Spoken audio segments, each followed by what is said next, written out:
zonja Alketa do të na tregoj se si me të vërtet kjo nga flok të dëmtuar shumë pra me këto vatrat e alopecisë arriti që të mbushte skalpin e kokës me flok dhe të ketë këto flok të shëndetshëm që ka sot.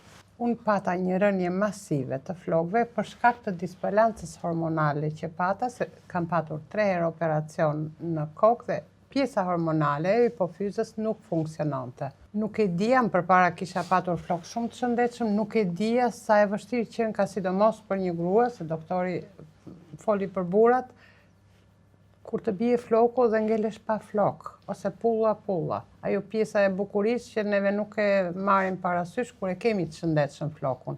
Fal produkteve, po marrim ekstraktin që unë e përdor mba çdo larje, e kam luksin që mos më bjerë floku edhe her pas here edhe ta stiloj si dua unë.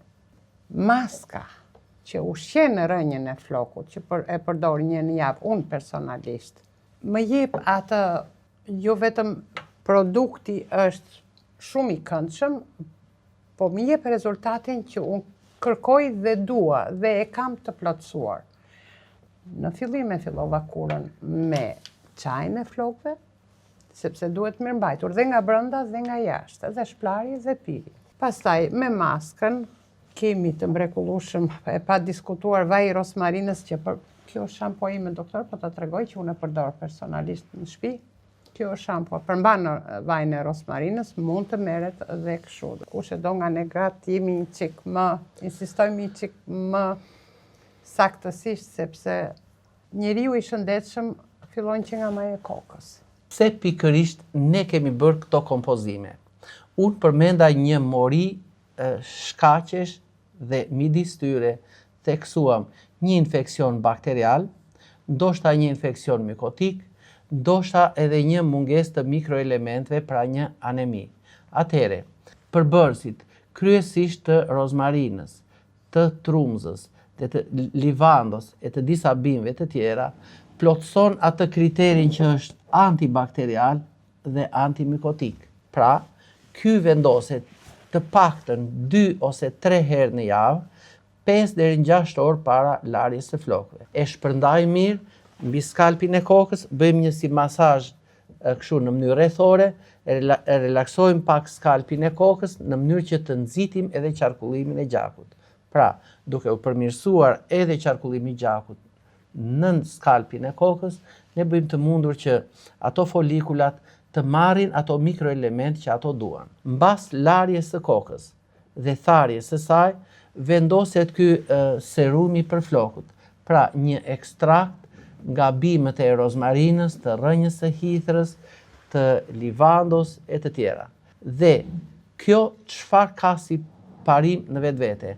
Të vrasi mikrobet, bakteriet, të ushqej rënjën e flokut dhe tubin e flokut. Kjo funksionon mrekullisht mirë duke u përdorur 2 deri në 3 herë në javë.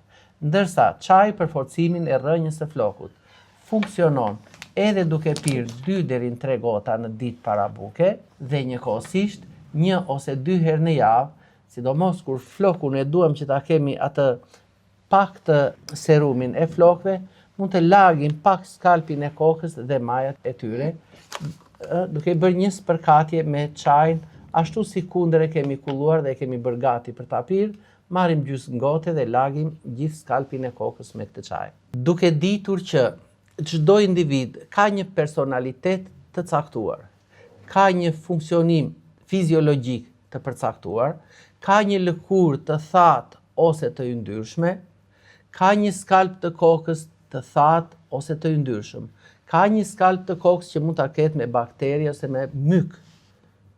Atëhere, në varësi nga këto problematika, ne kemi kompozuar 4 shampo, bazat e cilëve mund të themi që janë si gjitha shampot e tjera, por veçantia e këtyre është në brendësi të tyre secila ka esenca të veçanta, vajra esencial shqiptar të kompozuara në raporte të caktuara midis jo vetëm rozmarinës, por edhe livandos, por edhe trumzës, po edhe mentes dhe eukalipsit e kështu me radhë. Atëhere, nëse ju keni një skalp koke të thatë dhe të ashpër, kërkoni shampon tuaj të personalizuar. Nëse doni një shampo për flokë të yndyrshëm, atëhere kërkojeni në pika tona dhe do ta gjeni atë. Nëse kemi një skalp koke që kemi të bëjmë me puçra, me plag ose me kërpudha myku të bardhë, Candida albicans, atëhere marrim shampon përkatëse.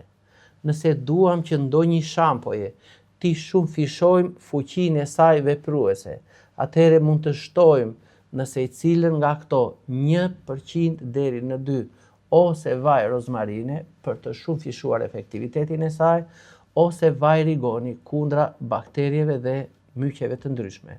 E përzijej mirë shampo nëse ne do t'i shtojmë pak nga këto vajrat esenciale, e përzijej mirë për ta homogenizuar dhe kur ta vendosim në skalpin e kokës, nuk e kryen flokun me thonjë, kam testuar shumë njerëz që kanë këtë si veçori, por koka lahet në mënyrë, e masazhojmë në mënyrë rrethore për të larguar edhe atë zboktin, po për të larguar edhe kërpudhat ndoshta të mykut të bardhë ose edhe bakteriet. Nëse do t'i bëjmë shtesat me këto vajrat esenciale shampos, e mbajmë atë në flok 1 deri në 2 minuta në mënyrë që kjo të më kryej edhe atë veprimin antiseptik të saj. Dhe pastaj shplajmë flokun, e thajmë atë dhe përdorim serumin e flokëve, i cili është edhe një dezinfektues, edhe rigjenerues i skalpit të kokës. Dhe tash Alketat na tregoi si e përdorte edhe rrënjën e hithërës. Unë, doktor, nuk isha atëhere qaj, sepse produktet nuk ishin kaq të perfekcionuara si janë në moment 2025, po kisha shumë rënje floku. Dhe në pamundësi të këtij lloji çaji, që është në kompleks, merja rrënjën e hithërës që e zija si çaj me rozmarinën, e zija pija 2-3 gota në ditë dhe të them të drejtën isha shumë e kënaqur, por jo aq sa me këtë çaj.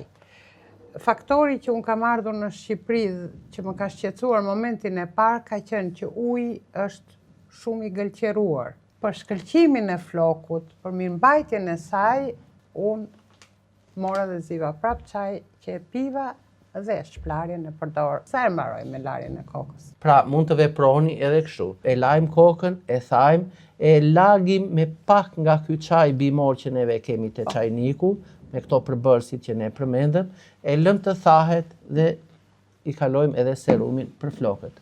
Ky është një trajtim i mrekullueshëm për flokët tuaj. Kjo ishte tema e trajtuar për sot. Mirupafshim në emisionin e radhës tjetër. Mirupafshim.